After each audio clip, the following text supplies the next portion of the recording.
Are you a business looking for a fresh new way to reach potential customers? Well, you need to get airtime on IT TV, a 24/7 streaming and on-demand TV service online and on Roku. With Roku having a potential reach of 62 million people, it's a perfect opportunity to reach potential customers through affordable commercial and infomercial spots. Visit us online today at itnetwork.tv.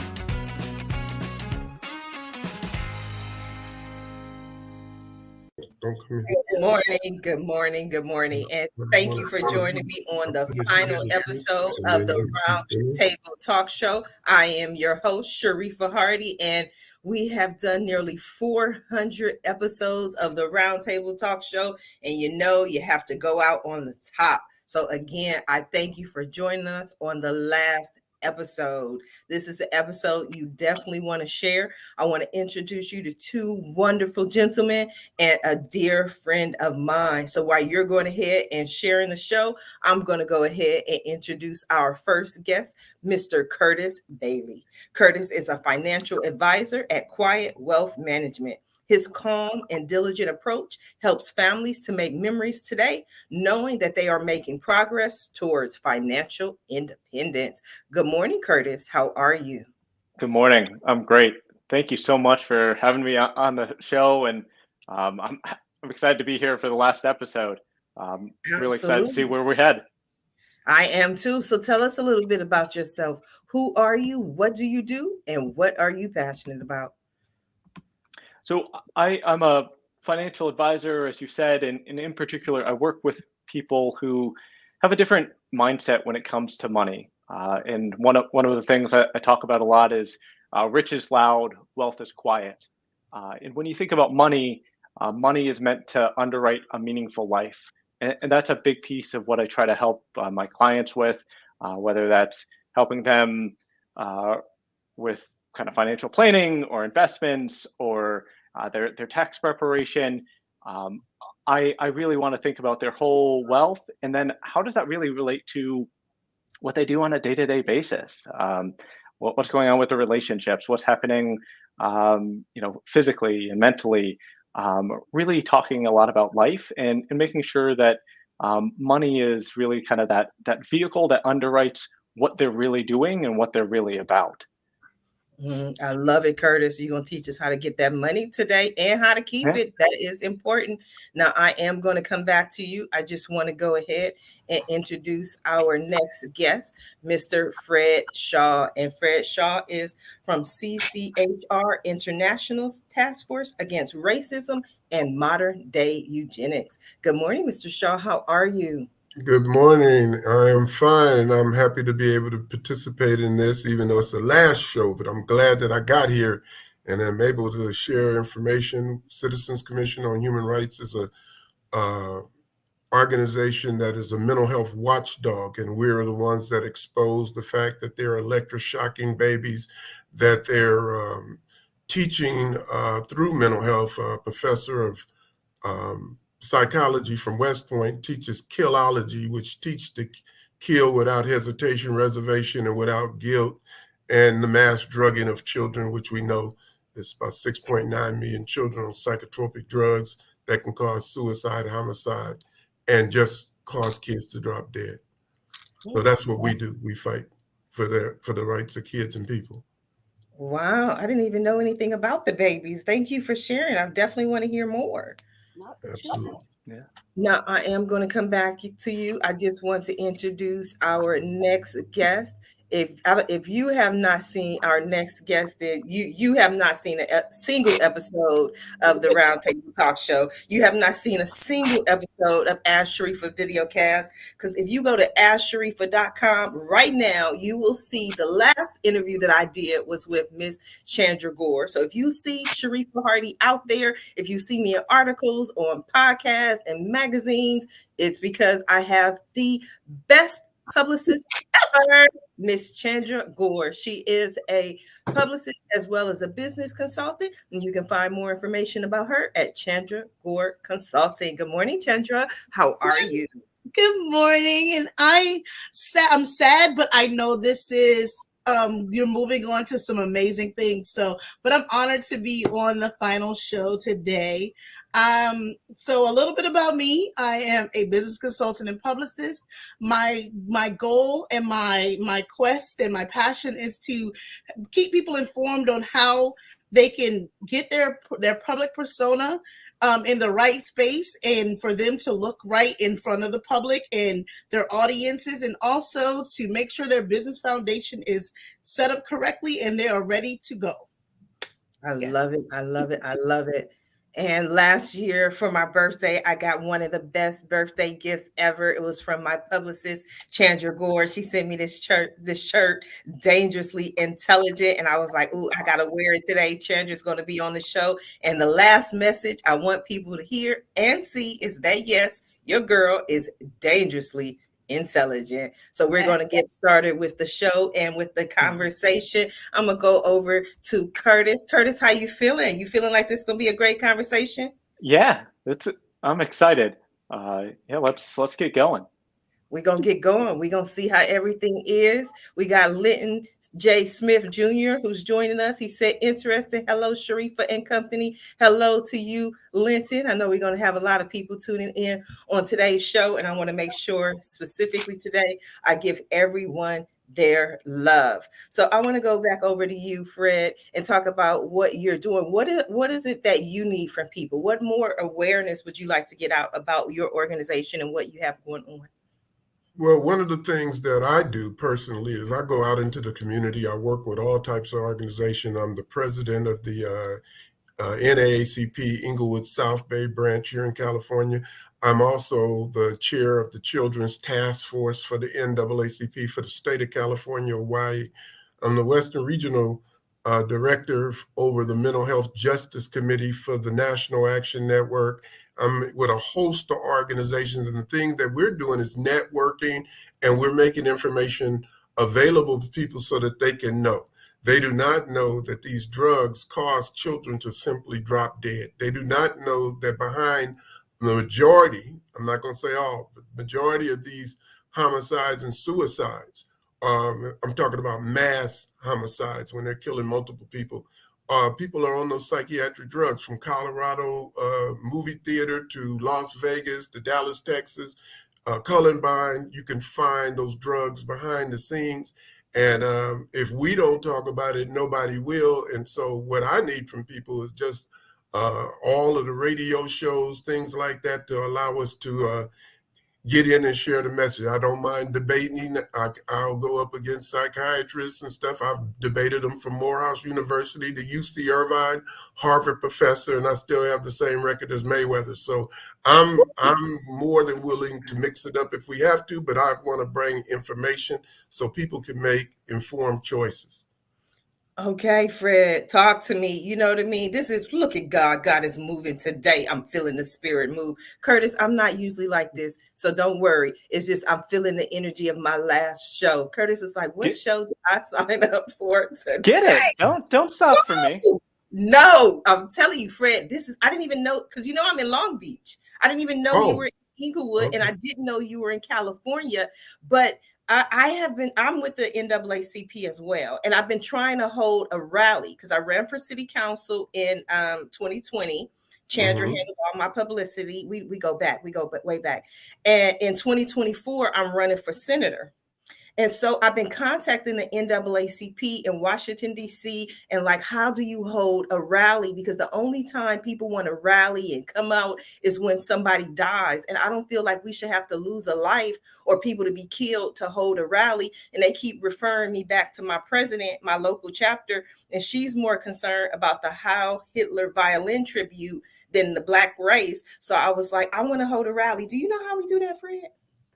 Well, it's hard to get a lot of people out now because, first the pandemic has hindered a lot of things. But before that, people are more into what they try to do in this new society.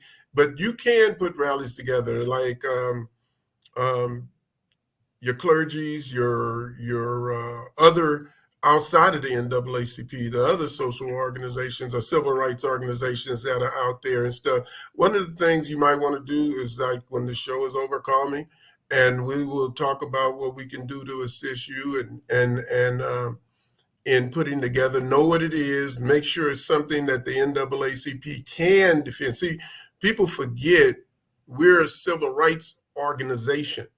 And a lot of times other things is what we want to call the NAACP together for, but it's actually when it comes to African Americans and minorities, and when their civil rights are violated, that's when the NAACP is supposed to get involved. But I can help you in some way or another. Let's just talk. That's all. We're going to talk. Chandra, I'm going to talk to you too, because we got to get the word out about this rally that when I say we going to move, yes, we going to move, because I was up in arms, right? I'm the president of the Southern California Black Chamber of Commerce here in Long Beach, and they canceled the Long Beach MLK parade. And I was going off on social media. I was going off in all my speeches and everything. And so based on some of the speeches I gave, the Orange County Anaheim Black History Parade, which I was in this past Saturday, saw me, and they called me, and it was like, Sharifa, you have to be in our parade. And then the people in Inglewood at Leimert Park called me, the vendors who were in protest at the Inglewood MLK parade being canceled were mad as well. So we all went to Anaheim, and we were all a part of this parade. And back to what you were saying about people not coming out for COVID. Oh, we packed the streets in Anaheim on Saturday, because I don't know if any of y'all saw this, because y'all not in LA. So Curtis, Chandra, y'all got to follow our news, because we important. Not that y'all not important. Up for the Super Bowl, didn't y'all? Right, but that's what I'm saying. But Mayor Garcetti, our mayor, the mayor of Los Angeles, was caught in pictures with Magic Johnson and with the governor Gavin Newsom in the pictures, and everybody on Twitter was like, "Why you don't have a mask on? Why nobody in these pictures have a mask on? Where are the masks?" Mm-hmm. So Mayor Garcetti made the statement that he took the pictures, but he didn't breathe. And so if y'all don't believe me, y'all Google it, and y'all Sharifa Hardy tell the truth. He didn't breathe, Chandra. That's what the man said. Also, that he was standing next to someone with HIV or like he was. No, he was Magic Johnson. I know, but he made that reference to us. Like, oh my gosh. Okay, but you canceled the parade because you so concerned about the community. But all we had to do was not breathe. That's it. Don't breathe. What do you think about not breathing, Curtis, and COVID? Yeah, that is. I saw that in the news of the clips of. Yeah, I mean, just I think that's been one of the big challenges, particularly where we are in COVID, and where it's like I think the policies need to change, and I think it's hard for the government to give up a lot of control connected to that, and I think the people need to get their power back, their ability to organize and talk. I mean, it just keeps kind of getting shut down, and I'm not a policy expert, and I don't want to act like that, but it's just I don't understand why all of these restrictions are in place, and it certainly seems like these are restrictions for all of us. But when it comes to the government people, they don't have to follow them. I mean, right. I don't get it. I'm holding back here. You can tell, because I feel like my language is going to slip out. Curtis, don't lose your job. We're supposed to be talking about wealth management. Right. You don't have to be a policy maker. It's common sense. You can't have people in the MLK parade in Inglewood, but you can have 50,000 people.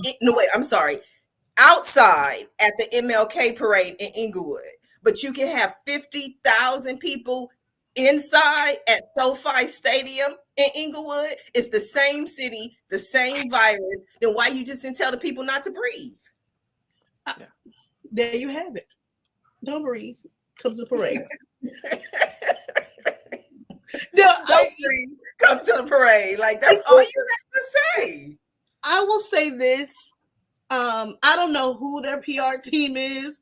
I don't know who was handling his social media, but I'm gonna need y'all to go ahead and take his phone and his posting privileges, because for him to be quoted and it's going around like, this is horrible. Like, how can you tell this is why they have so many people who are saying you're not going to control me, because your leaders are not following the same mandates that they're issuing. And so people they're caught. That's like, mommy told me one thing, but daddy said this. And it's like, no, you have to adhere to the same rules as everyone else. You are supposed to be setting the example.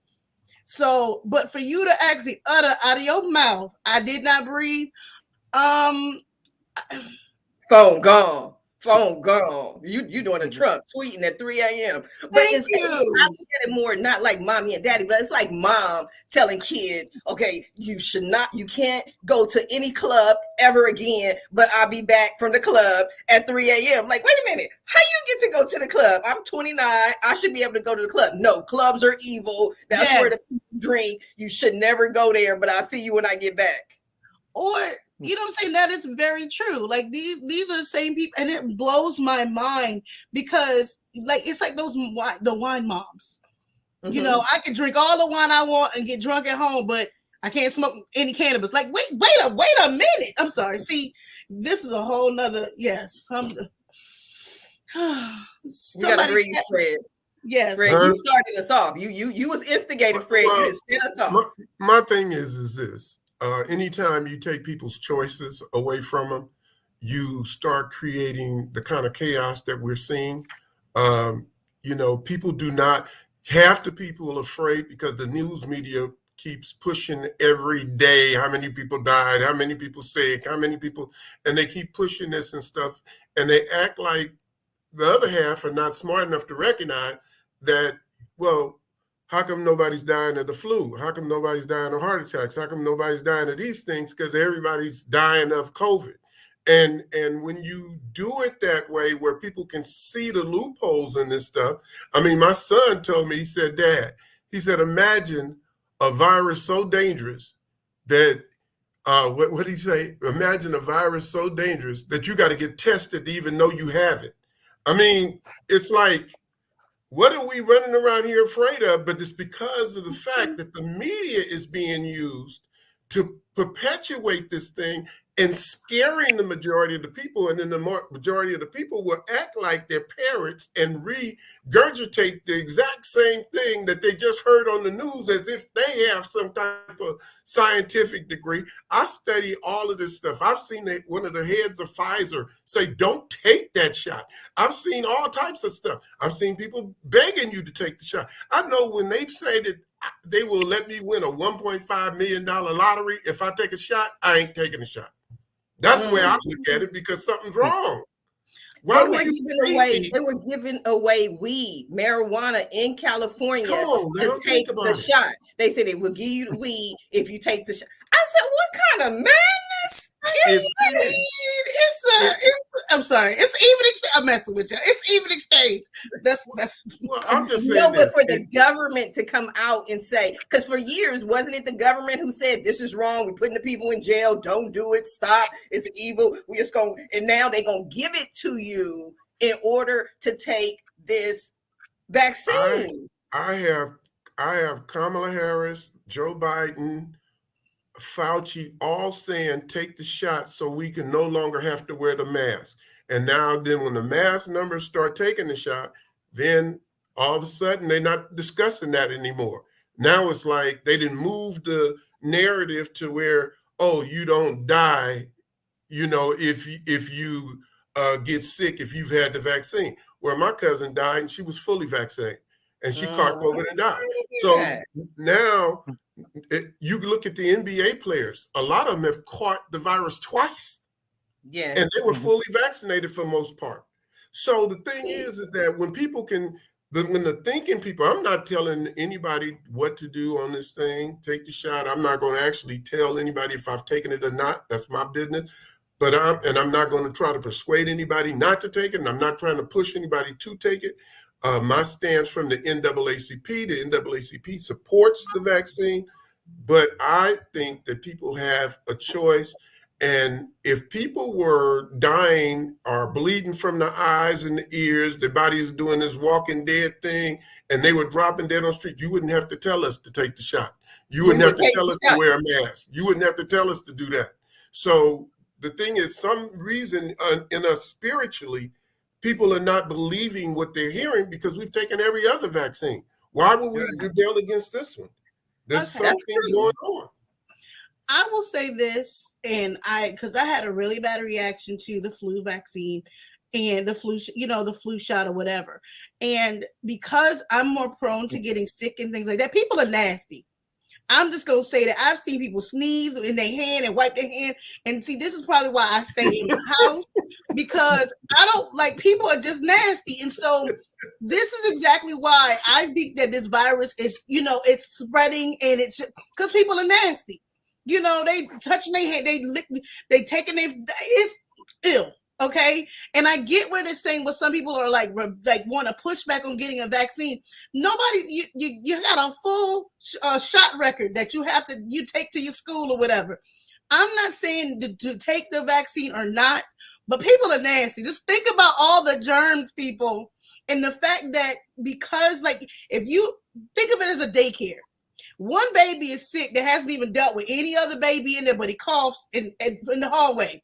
All these children are going through, and then everybody's sick at the daycare. So just think about that. This is how that works.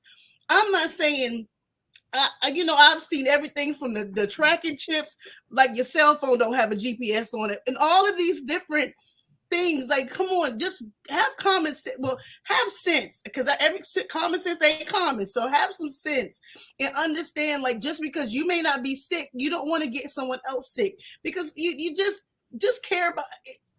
Bottom line, this should have taught everyone to care about their neighbor. No, I agree. I'm not disagreeing with you. I agree with you wholeheartedly. We get the semantics of, the government trying to push something on me. Okay, then cool. Take the government out of it. And look at the people who are on the ventilators and stuff. That's some heartbreaking stuff. But it's like we react to negative news that makes us move a little bit faster. And that's what I'm saying. We don't hear about the other deaths. There's people dying from cancer, all of these things. These are known facts.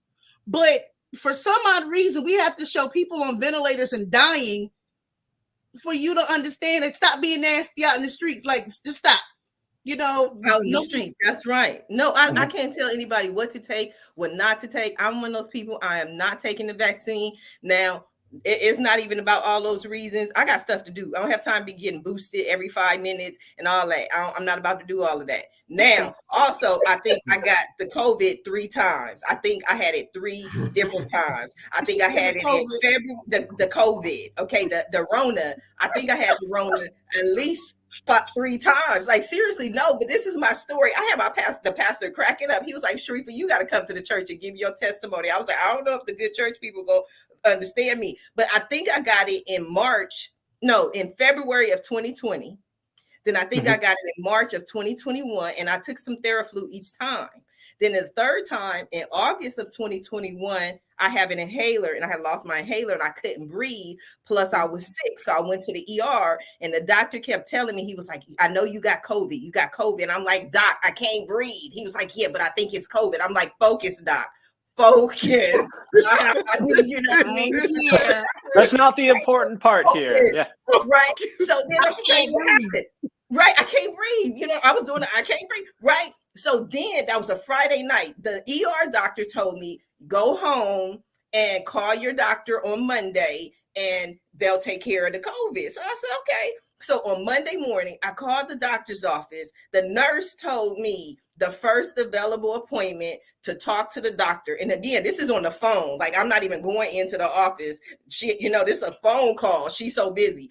So they said the first available appointment is Friday at 11:30. I said, okay, excuse me, nurse lady. I have COVID.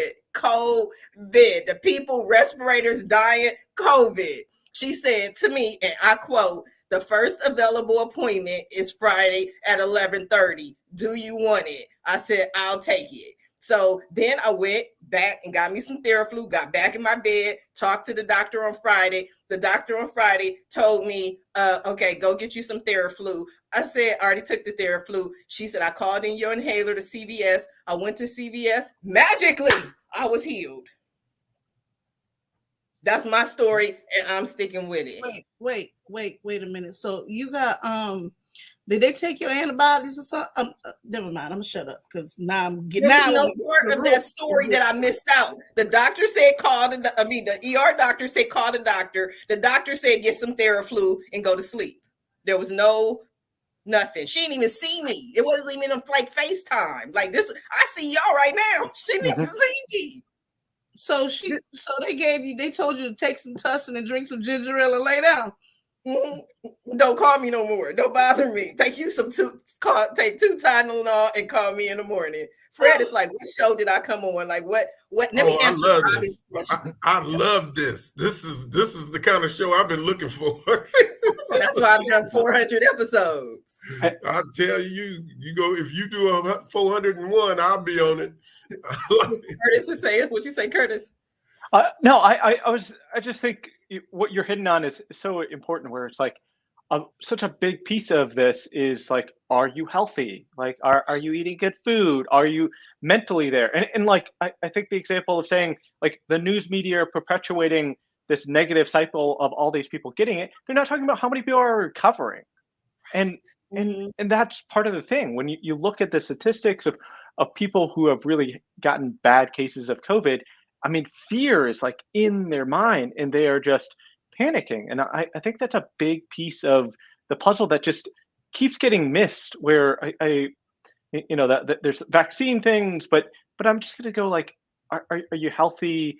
Are you taking care of yourself? Are you mentally there? And if you're taking care of those things, I think really where we are in the cycle says, it is the flu. Like it's maybe depending worse than a common cold.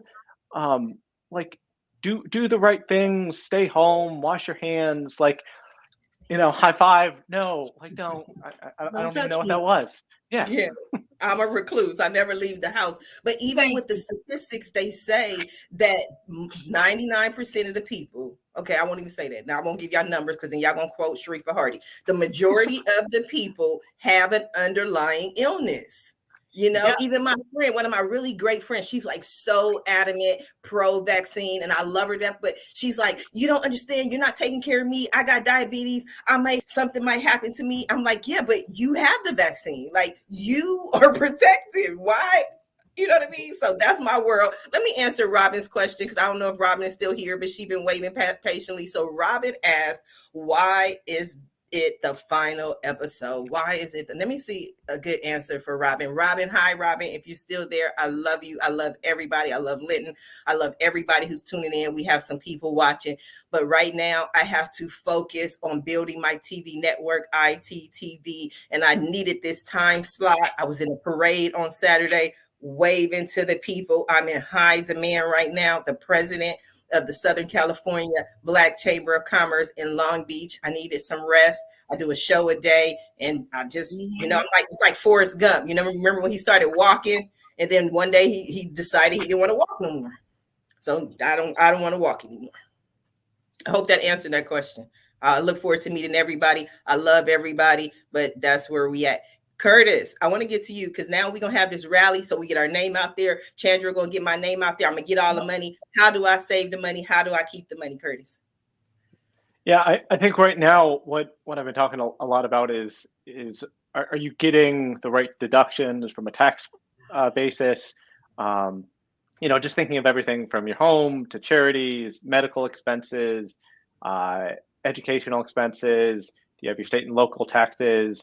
Are you funneling money into your retirement accounts, whether that's a 401k or an HSA or a SEP? And then the other piece of it that I might kind of tie in from an investment perspective is I've been talking a lot more of, and don't take advice from some random guy that you're seeing on the internet, is gold and potentially silver as part of that too. As you're seeing inflationary pressures come into the marketplace, you're seeing monetary policy really respond to that. I really think what we're going to see is we're going to see interest rates move up, and that means bond prices are going to go down. Also, as interest rates move up, that's going to change the valuation for stocks, which likely is going to cause them to come under pressure, particularly large cap tech stocks. And I think a good refuge is going to be gold and silver, and we could really see those appreciate from where they are, and kind of go back into a cycle where we could see some other commodities work as well. So I think that's where, part of it is just, let's make sure that we're getting the dollars and cents right from a tax basis. Make sure you're not paying the government more than you owe, and then when you have kind of your refund or your regular savings, make sure that you have some exposure that is going to protect you with inflationary shocks, potentially growth shocks. That's just positioned probably a little bit differently from common stocks and bonds that you might otherwise see. Well, I'm gonna make the mistake. I'm gonna tell you right now, Curtis. I'm gonna make the mistake that a lot of very wealthy people make. I'm just gonna hire somebody like you, and I'm gonna say, figure it out, because all my money right now is being funneled into Amazon and to like my shopping therapy, retail therapy. That's all I know how to do. So everything you just said, I agree with you. I know you're right because you sound right. You got that right, melody in your voice. Don't shake your head at me, Chandra.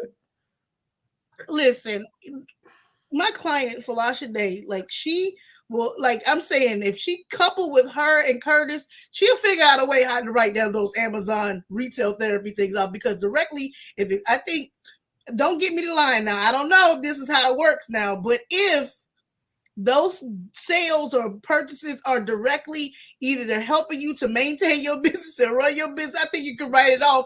I don't know. Listen, I don't know, because I'm trying to justify my purchases too. So perhaps we can find a way. I'm just saying. So let's talk about the rally as a great example. So yes, the rally itself, you're not going to be able to write that off. But if we're going to talk about a sandwich weekend, so what you're going to do is you're going to have a business meeting on Friday. You're going to have a business meeting on Monday. Over the weekend, you can do whatever you want. You had to be there because you had the meeting on Friday there, you had the meeting on Monday there for your business. By doing that, basically you get to write off that whole weekend. So there's some cost in there that you're going to have to own, but basically, as you look at what you're doing, if you are driving this for a business purpose, you really are going to get that benefit to be able to say, hey, no, I had to go out to get a meal. I had to stay in this hotel. Like, this is a way that you can get people to get those deductions, saving the money, and then net. I mean, the other point was they get to show up to the rally, and I think that's a way that you can just kind of plan these things together is make sure that you're serving your business needs. But if you kind of prioritize that as a driver, then everything else can kind of fall into place to really get you there. Hey, Chandra, we need a dangerously intelligent shirt for Curtis. I know. So I'm like, oh, okay. So this is okay. So perfect. See, now that you've given, okay, listen, I'm off. I love information like this to help you to understand. You broke it down in layman's terms, and that's exactly what's necessarily needed. I just, at this time, people are, somebody's posted tax season was quiet this year because a lot of people did not work last year. So, I have to ask you this question. So if people who did not work, how would they have set their portfolio up pre-COVID, whatever, for them to maintain during this time? Because a lot of people didn't work last year. But they did something. Were they on unemployment? I think so. I don't know, because I saw people around here. That's why the price of lamb chops and crab legs has gone up, because people was acting a whole fool with this extra money. I just needed 2 or 3 weeks. That was 2020, not 2021. What? Wait a minute. Oh Lord. It might be because the child tax credit. I don't know. You got to ask Curtis, but the child tax credit. 2021 was a long year. 2020 and they was all the same year. But my question is, what would you the recovery from that?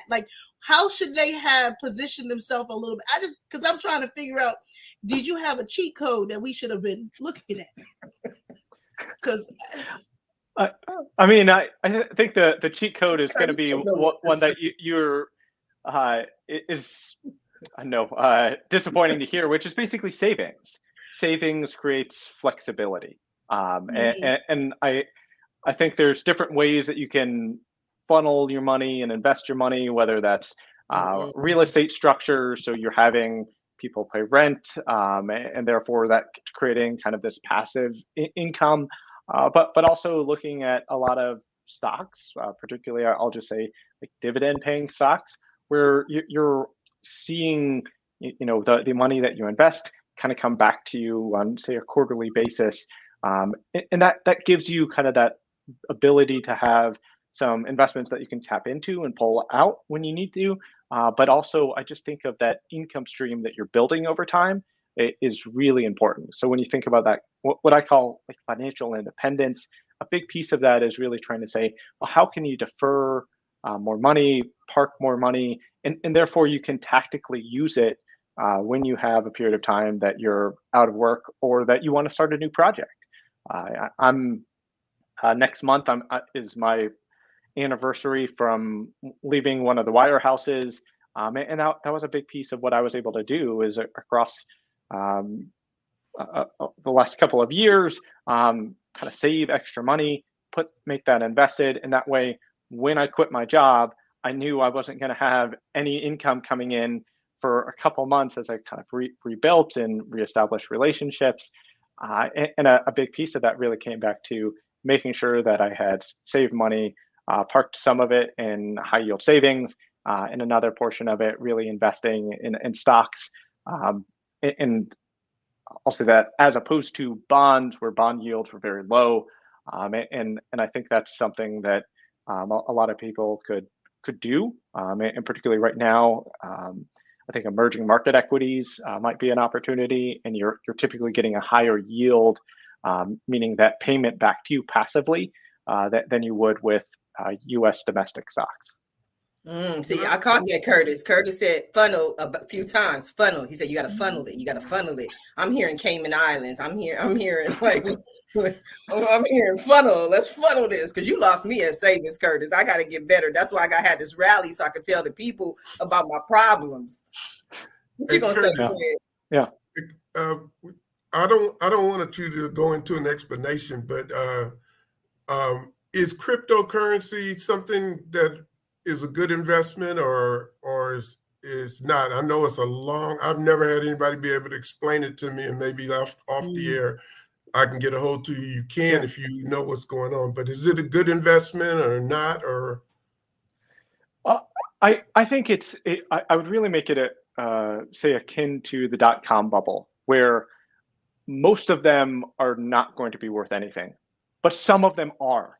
And if you think about investing in Amazon, I mean, you definitely had some ups and some downs there, but I mean that's really the opportunity that I think there. Whether you're looking at, I don't know, say Ethereum or Bitcoin, I think there's some real opportunity within cryptocurrency, and I would. So you could potentially see some of the same things that I would talk about when I was talking about gold, where you could see them act as a beneficiary from monetary inflation. So I think it's something that I would keep an eye on. It's something that for a lot of my clients, we do own some exposure within cryptocurrency. So I do think it's something worth paying attention to. But you really do need to pay attention. There's not a lot of it's harder to get into that, and you have some tax obligations connected to when you sell it. But it is something that I think makes sense for a portion of someone's wealth. Ooh, I love that answer. And I wish I had some awards because I would give you an award, Curtis, for a great answer. I would give you an award, Fred, because I have never in like thousands of episodes. I launched my first show in 2009, and I've never had a guest say, I'm going to ask you a question, but I don't want an explanation. I have never in my life heard that. So, Fred, you get the award. Yeah, I just wanted to know if it's a good idea and not take up the whole show, because every time I've tried to get somebody to explain cryptocurrency, it's this long explanation that I never understand anyway. So I just I'm the call same it way. private. No, I get it. But I love the way you was like, I do not want an explanation. I just want you to answer the question. Yes or no? Yes or no? Is it a good idea or not? That's all I need. Good idea or not? That's Thumbs right. up. That's it. Because and I realized, because I've had people like post and they're panicking. Oh my God, I lost. First of all, listen. Okay, listen, if they give me free Bitcoin, I'm fine with that. But I'm not going to invest my hard-earned money as a full-time entrepreneur. I'm not throwing money in the air. Like, that is not my thing. Right. I would rather put it into different, because I do have my investment portfolio, because I do have to make sure that if something happens to me, that it's not as aggressive, because I'm in my none of y'all business age. And so I just want to make sure when I get to my I don't care and I can say whatever I want age, that I'm okay and I'm fine with it. You already there. You already there. You know what But I just want to make sure, even down to teaching my soon-to-be 20-year-old son, explaining to him how he has to start now and, to make sure he's putting his money in the things, that are going to appreciate and that are going to build his own wealth, because you cannot rely on a job. You cannot rely on those things. So, Curtis, I think that what you're bringing, the knowledge, like you break it down to layman's terms. I will say this: if anyone who was ever, I'm saying this on record, y'all, I do feel like you have a way of explaining investments and things like that. That break it down for those who will be a deer in headlights. So that is a good thing, because it's needed now, because there's so much misinformation and scamming that's going on. So I do feel like you know your stuff and you understand it and you break it down. So keep doing that, because if I see one more scammer, you trying to make if you don't go somewhere. No, but what I don't like is that they changed the whole Coliseum to crypto.com. Like, really? It's the Coliseum. There's something ring to the Coliseum. They changed it to crypto.com. Yeah. What now? Yeah, who does that? It's the Coliseum, But then I was just like Fred. People can never explain it to me. My friends, the Mooney twins, Daryl and Dwayne Mooney, which are Paul Mooney's sons, they came out. They did a whole presentation on crypto. I was sitting there, and then they gave me a private lesson after the actual meeting with the other people, and I still don't understand it. And so now when people tell me about crypto, I just say, can you convert it to US dollars? If you can convert it into US dollars, then you can pay in crypto, because I got to get me some cash. Thank you, dollars. I can't deal with these Shibas and Dodges, and next thing is going to be Hot Wheels. There's too many names. Pick one and stick with it. I can't. I don't know. Do you get this all the time, Curtis? Do people walk in your office and go, we don't know what you're talking about, but here's some money? Yes, every day. I mean, proverbially every day. I have a smaller client base on an intentional basis, but it's a common thing. And there's just a lot of misinformation out there. And I think a lot of people that are doing it for the wrong reasons. I think that's a big piece of it too, is, for me, I want to help people. I want to have good relationships with my clients. I'm just thinking, like, how many financial advisors have a bushy beard, and I dressed up for this show. Actually, wow. Basically, you walk around in a wife beater all day, is what you're saying usually. Yeah, exactly. I mean, do you see these guns? Like, wow. Them off. Well, Curtis said he keeps his client list small intentionally. Now your phone is about to ring. You're gonna have everybody in the hood calling you like, Curtis, we don't know what you do. Sharifa said, give you our money. That's what's gonna happen. You have to tell them. Then we're gonna say Sharifa said, Chandra said, and all of a sudden people gonna call you. That's great. I'll take it. Okay. You're gonna see when they call, they half the people I know got a lot of money, but they don't know all that stuff you talking about. Their money under their mattress. I'm telling you, but it's a lot under their mattress. Oh Lord, don't be bringing it. You're in the Chamber of Commerce in Long Beach? The Southern California Black Chamber of Commerce, 15 chapters from the desert to the sea. I'm the president of Long Beach. And I'm also going to tell you, one of my besties, my closest friend, known her since 2013, she just became the president of the Hollywood chapter, which is also over Inglewood. And I would love for you to join us. It's a virtual tribute on Thursday, February 17th at 6:30 p.m. It's a tribute to Sidney Poitier. And Okay, Glenn well, Thurman is going to be a speaker. Bill Dukes is going to be a speaker.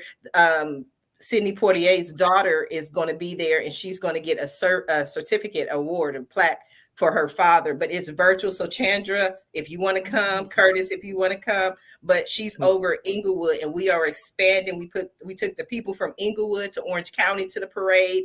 The lady Kathy, who had the parade in Anaheim, she's watching. I saw some like or something. Hi, Kathy. I love you, girl. I met her on Saturday. So we are all coming together. We're expanding. And then all of a sudden, we're going to show up in Cincinnati, Ohio. And Curtis going to be like, look, it's the homies. I'm sorry, Curtis. Okay, Come on in. no, the reason I asked is because my wife is the president of the Greater Los Angeles African American Chamber of Commerce. Yes, it's different ones. Yeah, so whenever I hear Chamber of Commerce leaders, I think, you guys might all. She's trying to get me now for the phone to go through so I can switch over and let her take this. Okay. So, but tell her I said hi. Thank you for the time. We gonna be right here, and we gotta all come together. We gonna all work together. Hi, Mrs. Shaw. Okay, so you get it, man. Okay, so I removed him. So I do think that we generally we don't talk about things like that, having a financial advisor or planning to do the right thing with our money.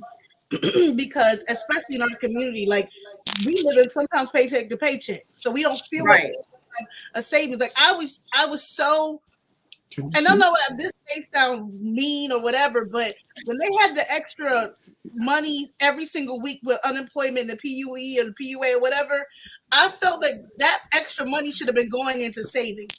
And I feel like at that time, I think that it would have been beneficial to finally get someone to bring that to actually help save and help grow that money, because you didn't know when it was going to stop. You didn't know if it was going to come back. You didn't know anything. So I just felt like the practical thing to do would have been to save that extra weekly money, because that was just my view on that. Like I was thinking, like if individuals would have saved that extra money, that extra $600 a week, and then put it away, would we still have the issues that we had?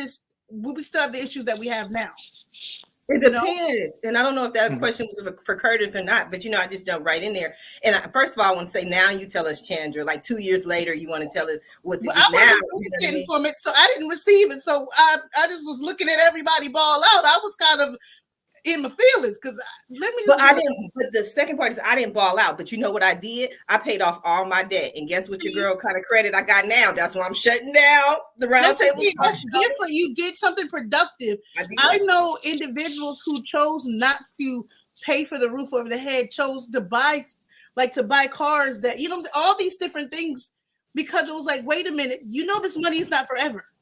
Right. That's my biggest thing. Right. Like you did something productive that would benefit you, because you don't know what's going to happen. And a lot of people, like a lot of individuals, do not plan for tomorrow. They don't think about the long game and all of those things. So I definitely think, Curtis, the way that you break it down, that will help people to realize, listen, this money is not going to last forever, but let me help you to make it last. So those are the things that I feel really bad for those who are struggling now, but y'all was balling out. Like you didn't save nothing. Right, right. Curtis, nothing. You gotta tell them. You gotta say, listen. You gotta start with the listen. Okay, Curtis? Yes, listen. Yes. That'll yeah. I think that's a great point. Like whether it's paying down debt or starting your savings account, and I just try to, for as many people as I can, just say automate it. So if the check comes in your checking account, have it the very next day automatically shipped to another account. A lot of times, if you have a paycheck, like a W-2 paycheck, you can actually set it up so that it goes to two different places. So you have the one that goes to the account that you spend, and then you have the other one that goes to your savings account. I mean, it's just constantly kind of saying, like, can you make sure that your fiscal situation is right? And I talk a lot about, like, living below your means is a big piece of it. If you can consistently do that, that's the path to building wealth.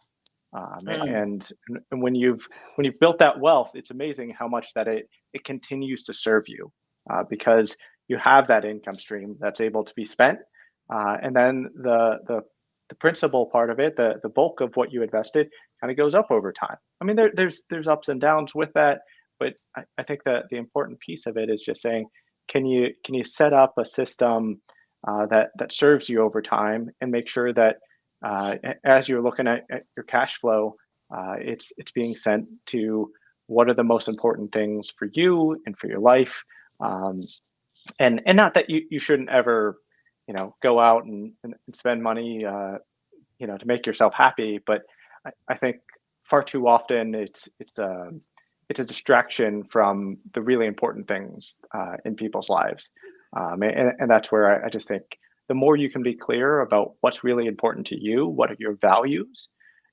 I think if you really know those, and you kind of wake up each morning and know this is what I'm about, I think a lot of those other things that are kind of pulling at you kind of dissipate and fall away, because what you know is, this is who I am, this is intentionally what I bring, and therefore your money should be tied to that.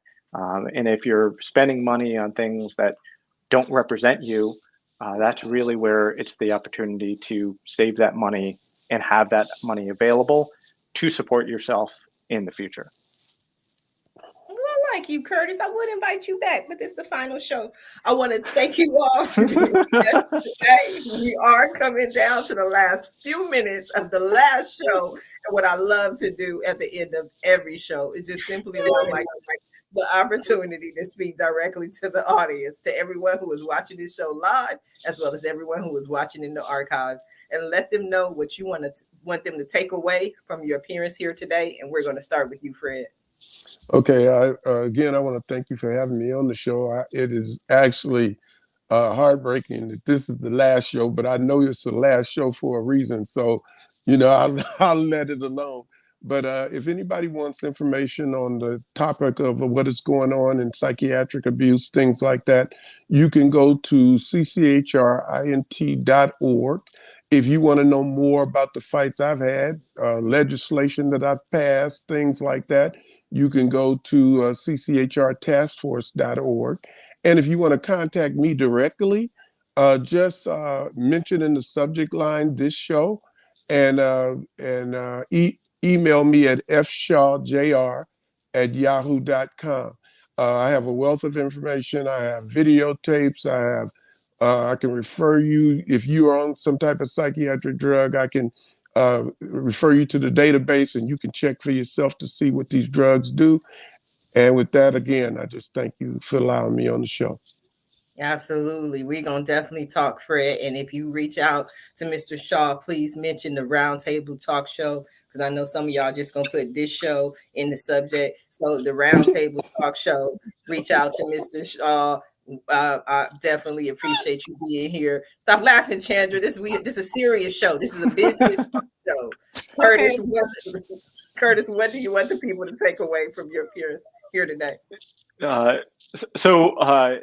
I think that the main thing that I've been talking a lot about with people is kind of the last point that I was saying, which is just find the things that are important to you. Take a weekend, take a couple days, and really think about it, and just embrace those, and be really crystal clear about that. Because when you drive your time and attention into those things, they come to fruition, and the wealth follows. And you are going to find that you are living a really wonderful life, and then really self-serving, because why not? I have a new book that came out. It's actually my first book. It's called Quality Time Left. It is available at Amazon or Kobo or wherever you buy books. So hopefully you have the opportunity to buy it. Yeah, I wish everyone well. Okay, Curtis, you say I got a new book. It's called, now what's this book about?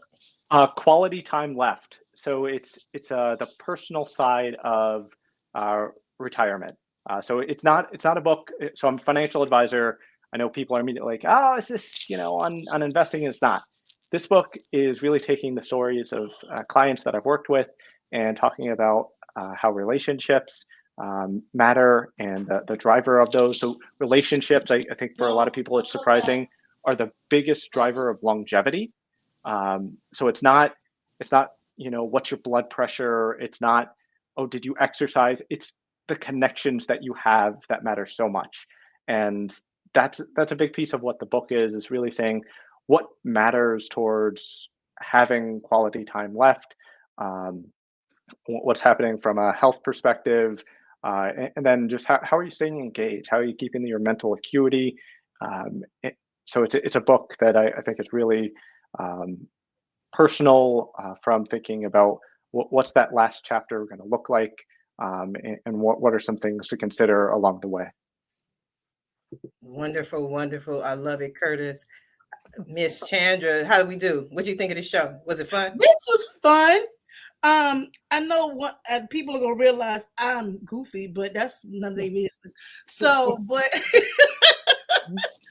I think this was a great final show. I think that people can see the dynamic of what you've built and what you have the ability to bring people from different backgrounds, because I know none of these people before today.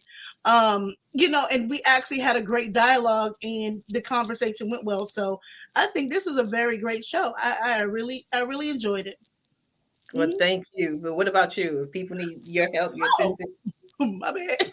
Let's get back to you. I forgot. Okay, so if you need any kind of, if you're launching a business, you're midstream, you've never talked to a publicist, you can reach out to me at chandragoreconsulting.com, and also you can follow my personal brand, Conversation with Chan. It's a YouTube podcast. You'll find that Sharifa has been on my show and she goes into depth of what she does as well.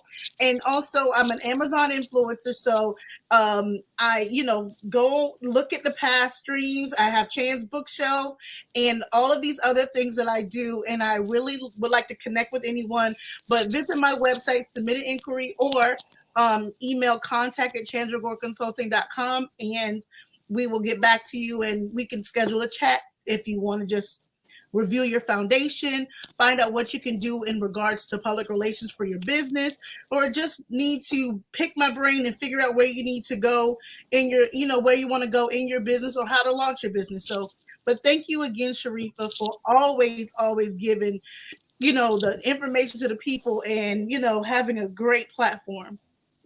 Wow. Thank you. Thank you for always supporting me in everything that I do. I love you. I appreciate you. I want to thank you all for being guests on the final episode of the Roundtable Talk Show. I definitely appreciate you being a guest. I appreciate everyone who tuned in to watch the show live, as well as everyone who was watching in the archives.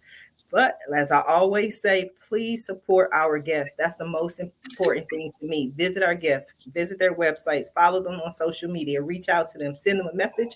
And when you do, please let them know Sharifa Hardy says hi. Now, to everyone, God bless you and good night. Bye now.